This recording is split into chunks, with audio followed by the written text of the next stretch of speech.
kanina. Sabi niya, salita ka kasi mahal ka ni mami. Sabi ko, mahal ko din naman siya. Kaya lang mahirap magsalita ng isang tao may kinalaman sa buhay niya. Ako po yung lumabas sa Regal. Ewan ko kung anong Jose, kung naalala pa niya. Ang kauna-unahang po produksyon ng Regal Films na Kayod sa Umaga, Kayod sa Gabi. Ako na po ang batang gumanap at lumabas doon. Tapos po nung introduce nila si Miss Alma Moreno sa Walang Karanasan, ako rin din po yung teenager na lumabas doon. So, nagkalayo lang kami ni Mother, siyempre nagkanya-kanyang pelikula ang mga ginawa ko. Tapos, nakabalik lang po ako nung ginawa na namin yung mga Inday series. Yan na, si Maria na yun. Paggawa-gawa lang ako, tapos gawa na naman ako sa iba. Tapos tinawagan niya ako. Hindi po na muna po siya ang tumawag. Ang tumawag sa akin si Douglas Quijano, si Tito Douglas, na meron siyang gustong gawin ng pelikula. Yung po college ako noon, kapapasok ko lang sa UP at nanalo po akong representative ng Student Council. So binibigay na sa akin role yung Inday sa balita.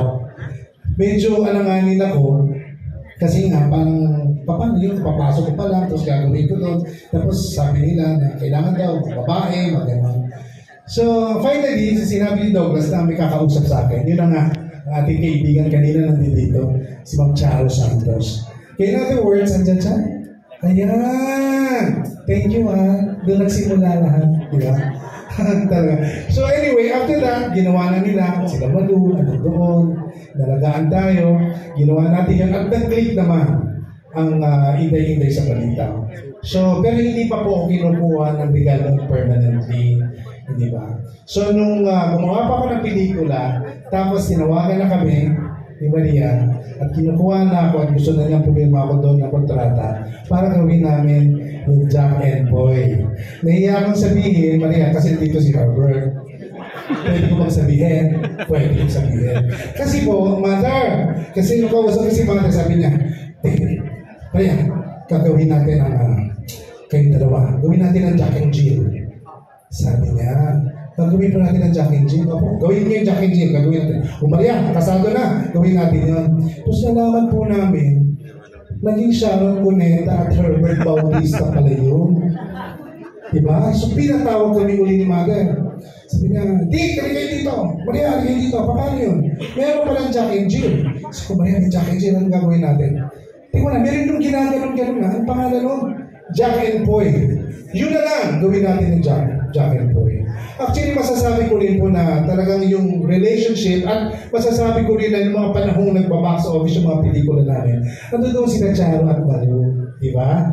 Si Rin malaki po rin ang nagawa. Kumbaga yung team yan Kumbaga si Mother, na talaga naman ang vision niya, grabe, no? Pero yung rara at tulak talaga. Charo Santos yun at Malu Santos. Diba? So sabi ko, sige po, ginawa natin yun, naging successful hanggang tuloy-tuloy na yung paggawa namin ng pelikula. Pelikula po ito, I've been in the business for how many years? Pero hindi ko sasabihin kung ilang years. Hindi naman, lapo-lapo. Pero iba po kasi yung naging relasyon ko kay Mother Lee. Actually, magkakampi sila ni mamang ko. Luusap sila tungkol sa akin. Pero alam niyo po, marami na ako naging producer. Ewan ko kung alam ito ng mga anak ni Mother. Pero si Don lang yata alam. Kasi there was a time nalagaan din ako ni Don, di ba? Hindi nila alam na kung paano din ako inalagaan ni Mother.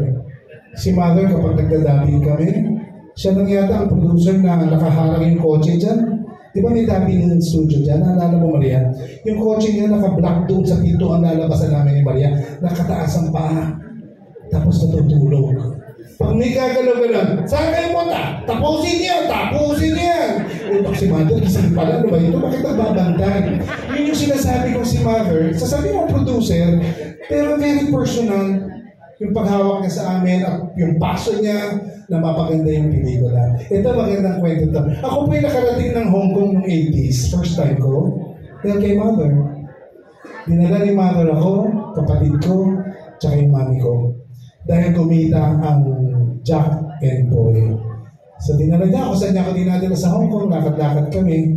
Tapos naalala ko yun. Ito si share ko na. Binigyan niya akong pera. 4,000 Hong Kong dollars. Tandang-tanda ko yun. Sabi ko, tsaka yun yung uso na pwede kang bumili ng mga TV, Betamax, binili mo, di ba? Binili ko lahat yun. Tapos umuwi na, basta pag-uwi natin, ha? Gawa ka naman ng pelikula. Sige ko, opo, uwi. So, nakita ko si Luz eh. Diyan ba si Luz? Yung nagsasweldo sa akin. Di ba? Luz, sabi ko sa'yo, may cheque pa ako sa'yo. Paano mo makakaligtas ka? Luz, sabi mo kung nagsisinungaling ako, ha? Sasabihin ko na, ayun siya. Sabi ko, Mother, thank you. Tapos sabi ako sa bahay, ako dami ko, may Betamax ako, meron akong TV, dami. Tapos binili namin $4,000 yun. Hong Kong. Tapos sa banda ko rin, nag-shooting na ako. Nag-shooting na ako. Tapos, well, the time, hahanapin ko na si Luz. Pagdating, Luz, yung appointment ko, kung hindi ka na. Luz, bakit kulang ng 4,000? Gusto mo yun? Kung sinungaling ako, ha? Magalit ka sa akin. Luz, andyan ka? Kikinig ka? Okay na. Luz, kausapin mo ng nanay mo. Kasi si mother ang kausapin mo. Bakit dito, Luz? May 4,000 na wawala. Sabi ko, kulang ng 4,000 to. Bakit kulang ng... Sabi ko, converted na. Ginagamit ko na lang para makarelate kayo. Kulang ng 4,000 to. Sabi ko, ha? Baby, kulang? Sabi ko, kulang? Bakit? Bakit kaya? Yan, saan tawag si Luz? Ba't kulang yan? Sabi ni Luz, Mother, ikaw nagsabing bawasan. Saan? Bakit siya tawa? Yung sa Hong Kong po. Mother, siningin mo sa akin yun, Mother? Sabi niya, hayaan mo na, gawa ka pa isang movie kung ko na lang dagdag. Binalik naman ni Mother, di ba? Balik naman.